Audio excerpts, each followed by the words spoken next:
Rajya Sabha TV के इस खास प्रोग्राम गुफ्तगू में आपका स्वागत है। आज हमारे साथ हैं हिंदुस्तानी चित्रकला के महान नाम सैयद हैदर रज़ा।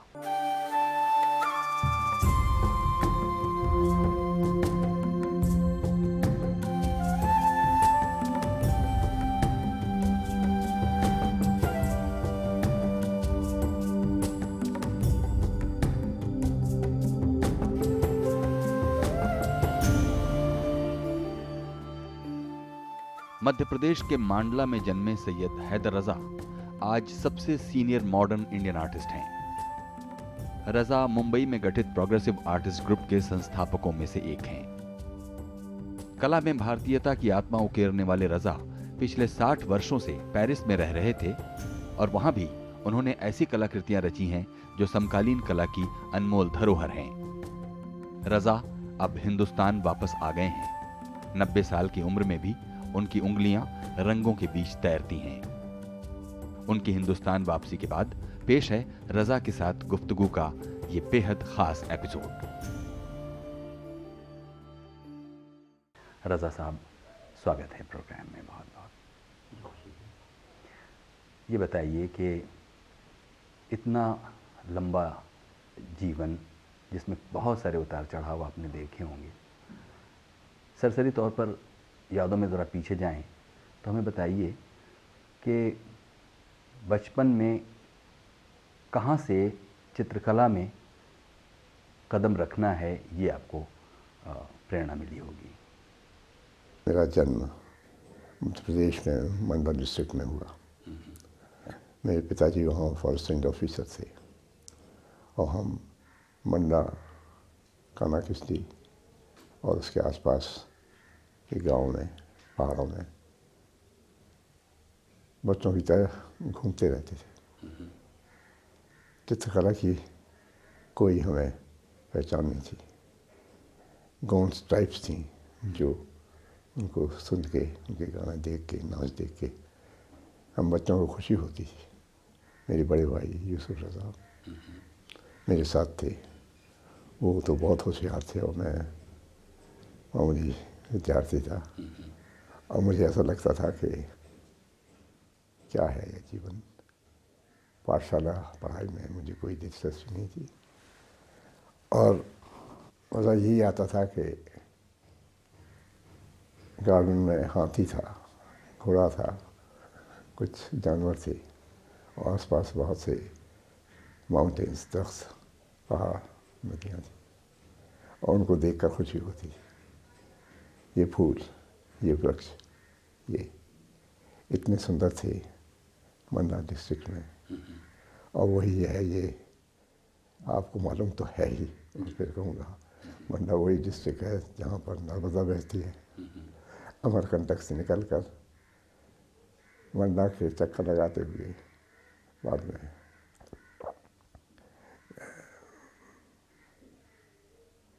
बहुत दूर हो जाती है। मुझे विश्वास है कि ये चीज़ें जो बचपन में देखी थी, जाने अनजाने, उनमें बहुत सा असर होता है और अगर हम न समझ सकें तो जिस प्रकार के माता पिता का प्रेम होता है उसी तरह ये सृष्टि का भी ऐसा एक प्रेम होता है जो आजकल ही, देखिए ये चित्र बना रहा हूँ, सृष्टि। हमारे देश में हज़ारों लाखों स्त्रियां हैं जिनकी माथे के ऊपर बिंदु बना है। यही बिंदु है जो कि मेरे चित्र में है। कैसे इसे समझाया जाए। बचपन से ही शुरुआत होती है और मुझे एक मंडला दमोह की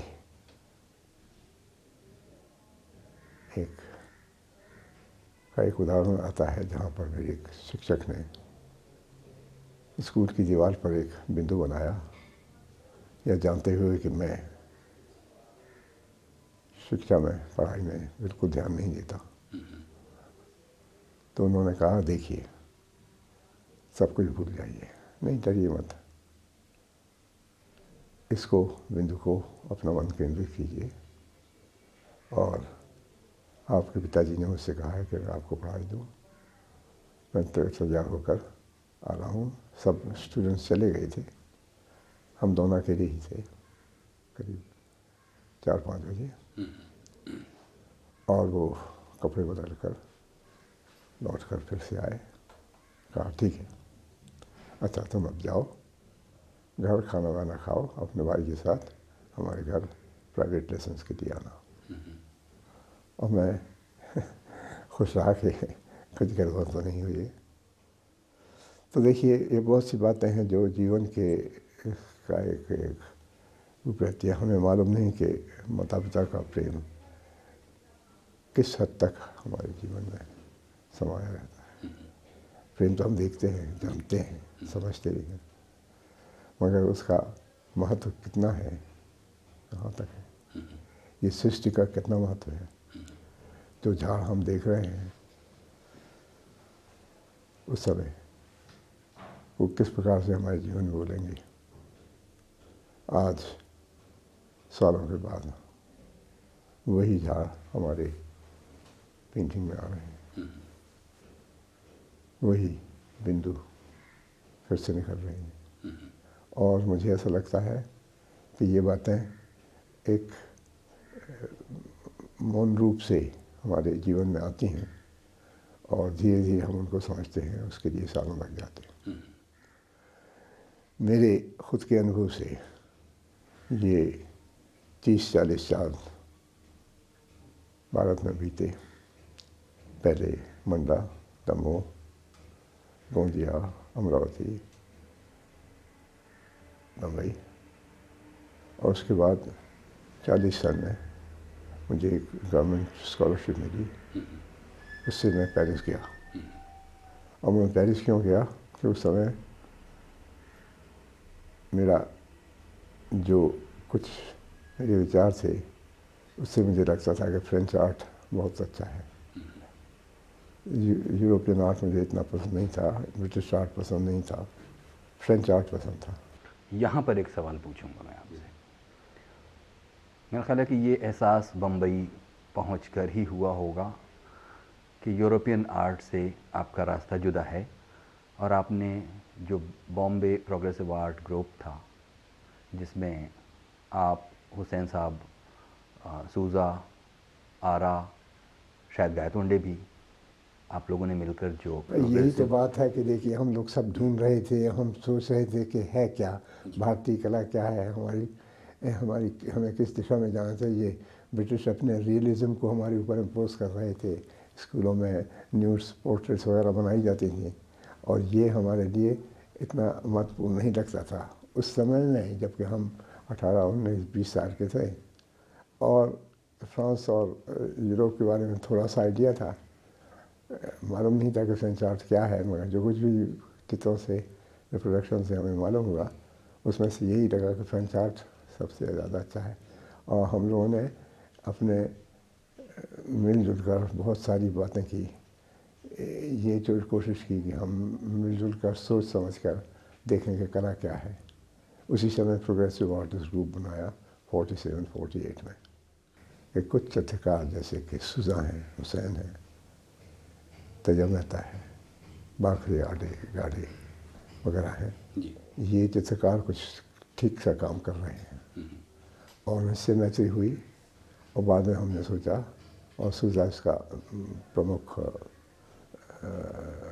हमेशा से इनिशिएटर था, उन्होंने कहा कि हम एक सोसाइटी बनाएं, और हमने प्रोग्रेसिव आर्टिस्ट ग्रुप बनाया। प्रोग्रेसिव इसलिए कि हमें आगे बढ़ना है, हमें तरक्की करनी है, हमें केवल दौड़ना, कूदना, बातें करना ये काफ़ी नहीं है, हमें उन्नति करना है, प्रोग्रेसिव करना है, और ऐसा कुछ काम हो जिसका महत्व हो सके। तो प्रोग्रेसिव आर्टिस्ट ग्रुप बनाया हमने, उन्हें 48 में पहली प्रदर्शनी हुई जो मुल्क राजा ने प्रेजेंट की, और अमृता शेरगिल तो उस समय बहुत ही मशहूर थी, हमें बहुत काम पसंद था, परंतु उनका बहुत जल्दी देहांत हो चुका था। और क्या किया जाए, वो हम लोग काम करते रहे। मगर एक प्रकार का असंतोष था और सूजा ने डिसाइड किया कि let's take the bull by the horn, मैं इंग्लैंड जाता हूँ। तो मैंने कहा भाई इंग्लैंड जाने में मुझे कोई दिलचस्पी नहीं है, I am not interested in British art, मैं चाहूँगा कि यहीं पर आके काम करूँ। तो सूजा बहुत एक्टिव आदमी था, he decided to go and he went। अब हुसैन में आगा गाड़े वाकई फिर कंटिन्यू करते रहे उस प्रोग्रेसिव ग्रुप को। और फिर मैंने ये तय कर लिया कि मैं अगर कहीं जा सकूं तो फ्रांस जाऊंगा, और इसी बीच में ये स्कॉलरशिप गई तो मैं फ्रांस आया। उस समय लेखक थे, कवि थे, संगीतक थे, मगर चित्रकार बहुत कम थे, और जो थे भी तो उन्होंने बहुत ज़्यादा बातें नहीं की। तो हम लोग ढूंढ रहे थे अंधकार में। मैंने सोचा कि देख लें संसार में आज क्या हो रहा है। तो 1950 में मैं पेरिस चला। लेकिन पेरिस में इतना लंबा अरसा, करीब 6 दशक रहने के बाद आप किस नतीजे पर पहुँचे कि फ्रांस जाकर कला की उन बारीकियों को समझना क्या मुमकिन हो पाया? क्योंकि उसी वक्त हुसैन नहीं गए, बकरे नहीं गए, मेरा ख्याल गायतोंडे भी नहीं गए। वो तो जाते थे मगर कुछ समय के लिए, जाकर वहाँ रहते नहीं थे। सूजा गए वहाँ रहने के लिए, और मेरा जो प्रोग्राम था वो जाकर वहाँ रहने का था, मगर मैं केवल 2-3 साल के लिए जाना चाहता था, और ये स्कॉलरशिप 2 साल के लिए मुझे मिली। मैंने कहा बहुत अच्छा है, 2 साल में देखूँगा, मगर वो ये है कि जीवन में ऐसी समस्याएं होती हैं कि जो कि उसके लिए समय चाहिए, और मुझे लगा कि 2 साल काफ़ी नहीं थे, 3-4 साल रहूँ। और इस बीच में एक महिला, एक दूसरी चित्रकार मोलिला से मुलाकात हुई, और जिस तरह आप जानते हैं काजर की कोठरी में कैसे ही सुहाना जाए, एक लीक काजर की लागी है सो लागी। तो बहुत मुश्किल रहा। अब प्रश्न ये था कि वो अपने परिवार की, बहुत अच्छा परिवार था उनका, इकलौती बेटी थी, और उनकी माँ ने आंसू भरकर उनसे कहा कि देखो मेरी बेटी को यहीं रखना, तुम यहीं रहो, हो सकता है। मैंने कहा मैं कोशिश करूँगा। अभी वक्त है एक छोटे से ब्रेक का। ब्रेक के बाद हाजिर होंगे और सैयद हैदर रज़ा के साथ बातों का सिलसिला जारी रखेंगे। देखते रहिए प्रोग्राम गुफ्तगू राज्यसभा टीवी पर।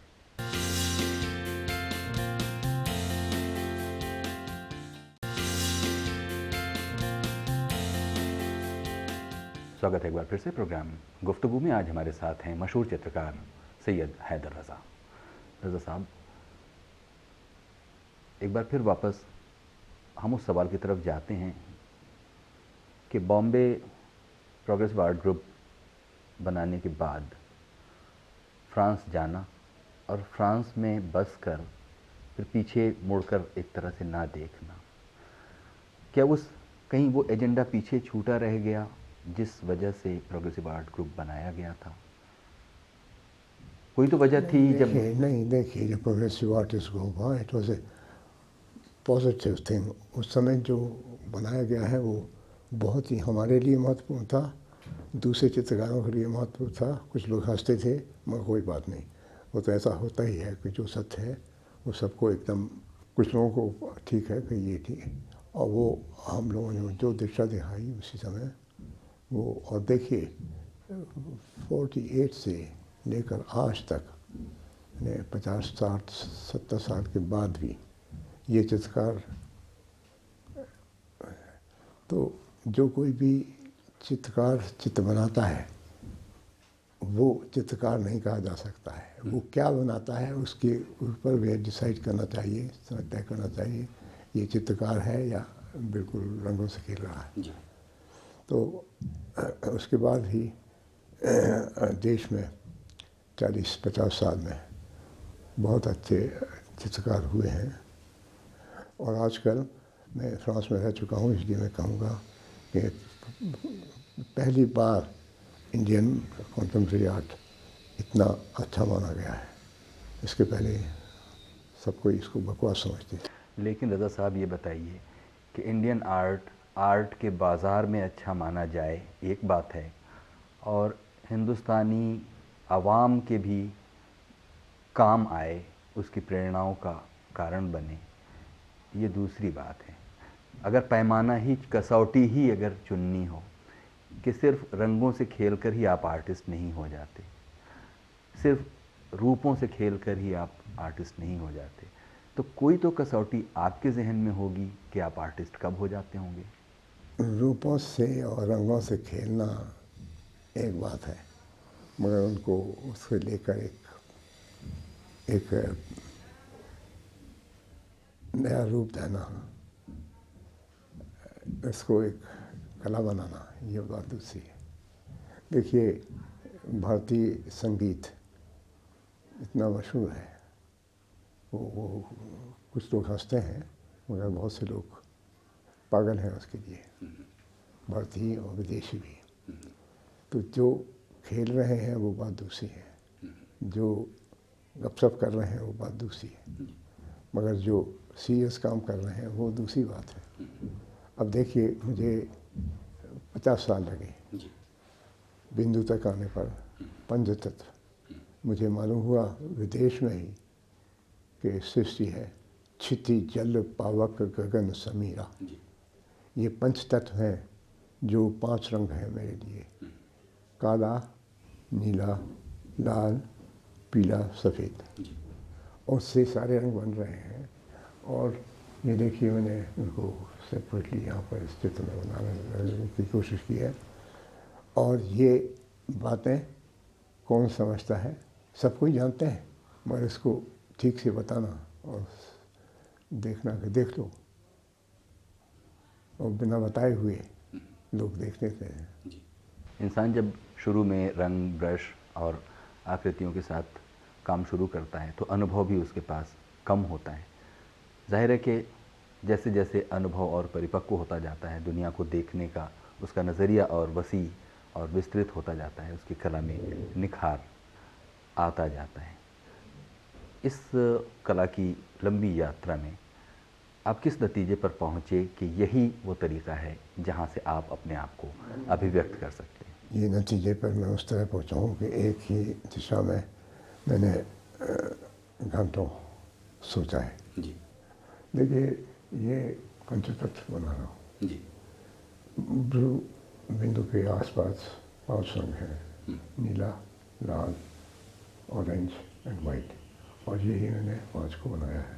यहाँ पर 2 रंगों को एग्रीगेट किया है, यहाँ पर ये नागा बनाया गया है, यहाँ पर ये ट्रायंगल बनाया है, योनि, लिंग, ट्री, चाइल्ड ऑफ नेचर, और इसमें भी कुछ डाइवर्ट एक्सपेरिमेंट ऑफ नेचर।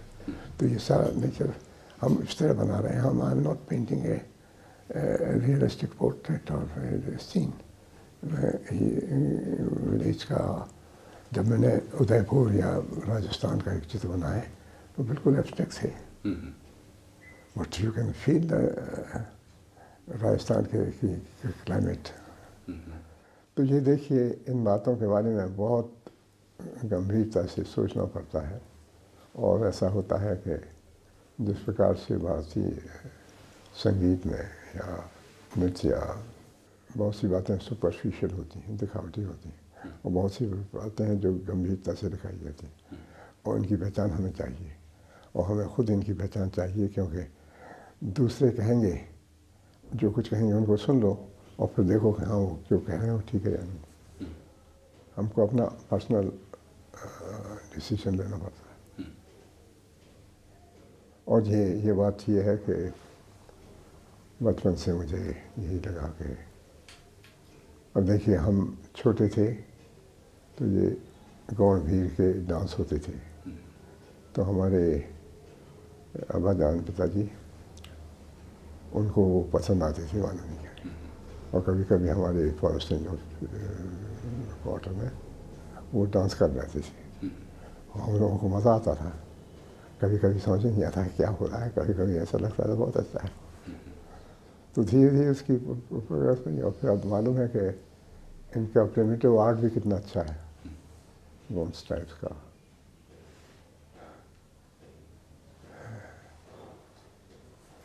अब देखिए, मैं ये सोच रहा हूँ कि ये बातें मेरे काम के उदाहरण से फिर से देश में बताई जा सकें। मुझे बड़ी खुशी है, सच मानिए, कि 60 साल फ्रांस में रहकर मैं देश लौट चुका हूँ, और अब हमेशा के लिए। अभी वक्त है एक छोटे से ब्रेक का। ब्रेक के बाद हाजिर होंगे और बातें जारी रखेंगे सैयद हैदर रज़ा के साथ।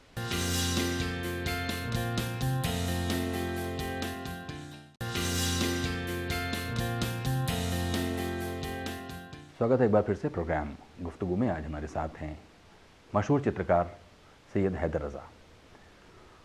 रज़ा साहब, आपने ब्रेक से पहले ये बात कही कि अब फ्रांस से आप लंबा अरसा रहने के बाद वापस आ गए हैं हिंदुस्तान में ही रहने के लिए।